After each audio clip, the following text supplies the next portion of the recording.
ఎవరినో పిల్లగాన్ని మనం అడుగుతాం. ఎలా చదువుతున్నావంటే వాడు బాగా చదువుతున్నా అని చెప్తారు. వాళ్ళు బాగా చదువుతున్నా అని చెప్తారు. దాని తర్వాత మనం నెక్స్ట్ ఏసే ప్రశ్న ఏందంటే, "నీకు ఏ ర్యాంక్ వచ్చింది క్లాస్‌ల" అని చెప్పి అడుగుతాం. ఆ ర్యాంక్ బేస్ తీసుకొని ఆ అబ్బాయి ఎలా చదువుతుండన్నది మనం నిర్ణయించుకుంటాం.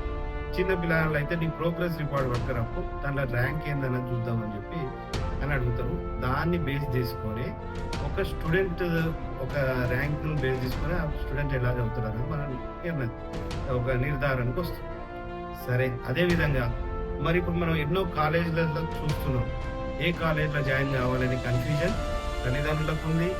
అదేవిధంగా పిల్లలకు కూడా ఉంది. దానికి మనం ఒకటేంటంటే, దానికి మనం ఎన్ఐఆర్ఎఫ్ ర్యాంకింగ్ ఏ కాలేజ్‌కి బాగుందో చూసుకొని కన్‌ఫ్యూజ్ కావద్దు, అవసరం లేదు కూడా. ఎన్ఐఆర్ఎఫ్ ర్యాంకింగ్ కాలేజెస్ ఏది బాగుందో చూసుకొని ఆ కాలేజీలైనా, ఆ యూనివర్సిటీలైనా మనం జాయిన్ అయినప్పుడు